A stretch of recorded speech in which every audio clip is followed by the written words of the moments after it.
when I get the information from the back tonight, we will have more than 57. Now, I don't like to pull money from people, and that's not my intent. If you don't have any money to give to this organization and you want to be a part of it, you are perfectly welcome, and we want you. As many people as we can have in the organization working in the same direction is what we want. We don't want dues to keep somebody from the organization. We have a dues paying member also. The dues are very, very steep. Okay? It's $20 a year or $10 for 6 months. Okay? So it's up there. Well, I'm just kidding, but if somebody's on a limited income, I honor that and I respect that. You don't have to pay. Okay? If you can and you want to be part of our organization, you can contribute that. That would be great. And we do differentiate a little bit. A person would have to be a dues-paying member to hold office. We eventually will be electing a president, vice president, secretary, and treasurer. Right now we're not doing that because nobody knows anybody. So you may know a few people, but in general we don't really know each other that well. So we will be having that. So a person would be a dues-paying member to hold office, and to vote for officers would require a dues-paying membership. Committee members and local area captains is, again, we'll talk about committees and the local area captains. We're not going to get into tonight too much, but they comprise the leadership council, who would have a separate meeting probably once a month. They're the ones that would participate in making the decisions for the group. Committees. Administrative help. So kind of office, making phone calls, sending emails perhaps. One of the things that we're going to be doing is when we get our website, it's going to have a database built into it, and we need to transfer the information from our existing spreadsheets and database into that computer database, our website.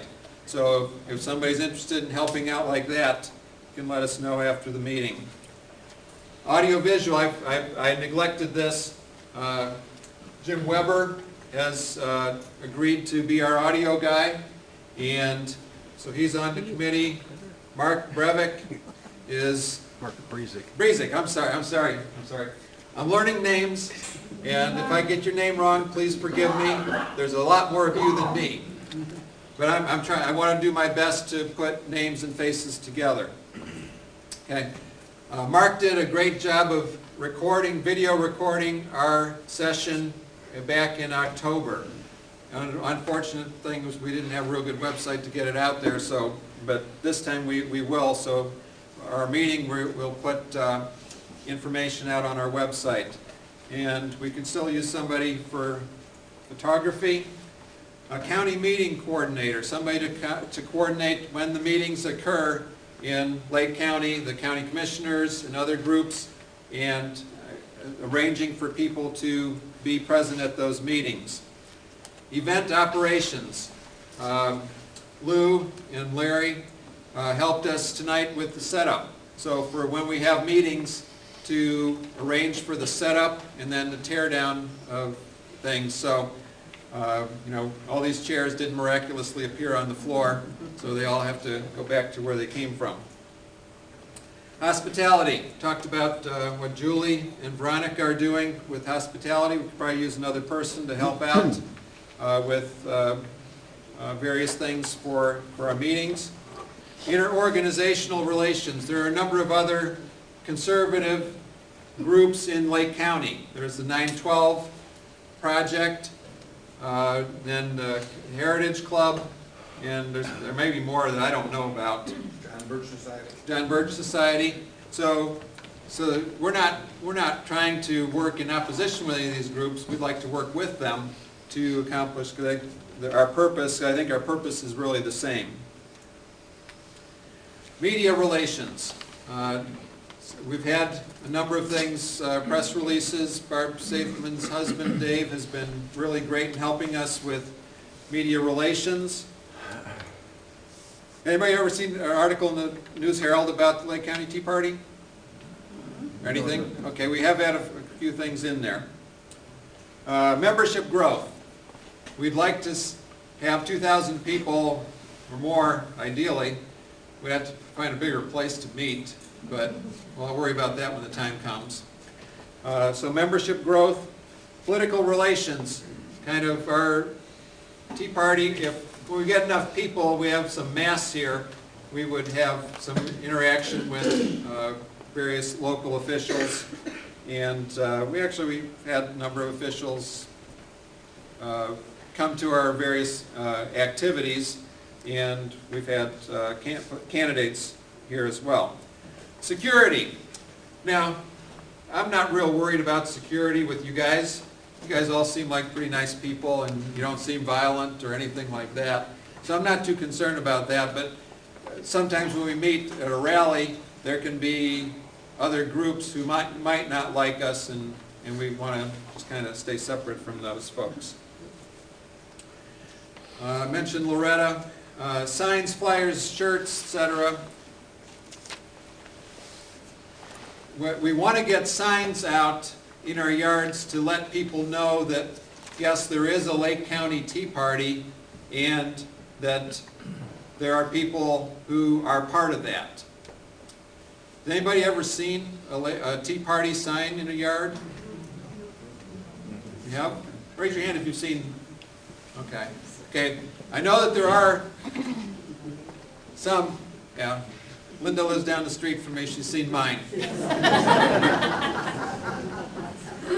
Okay. But one of the things that the sign does is you don't have to say anything to your neighbor, and he's going to recognize that person must be a Tea Party member.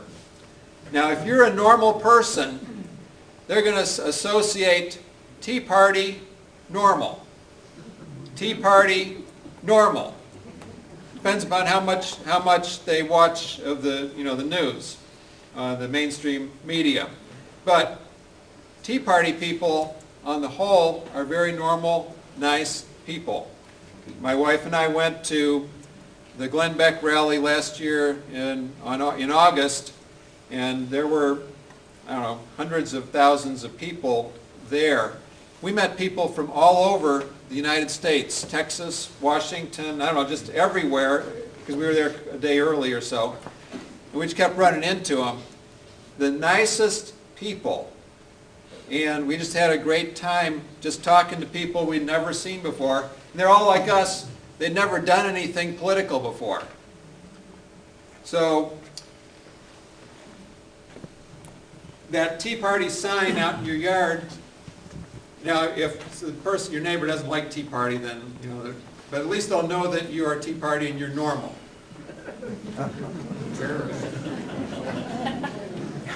Yes. I don't think I see any terrorists in the audience here tonight. What about a "Don't Tread on Me" flag? Does that count as a Tea Party sign? It absolutely does. I got one on my pole. Oh, good, good. Afterward, tell me where you got it. Right in Willoughby. Okay, okay, good. Yeah, "Don't tread on me," I think conveys exactly the same message. And there you go. I've seen a couple of flags like that out in yards too. Okay, shirts. I wear this shirt to kind of differentiate myself so that you can see where I am and so forth. But I have a T-shirt that says Lake County Tea Party. On the back it says fiscal responsibility, limited government, and free markets. These shirts are available. You see Loretta in the back there. You can sign up and get a shirt. Prices are fairly reasonable. There's a couple dollars built in to help us raise a little bit of money, but they're fairly reasonable. But the benefit is that when you wear that shirt, you're out in public, people see you that you're a normal person and you're a Tea Party person. Sometimes you can get into a conversation with them.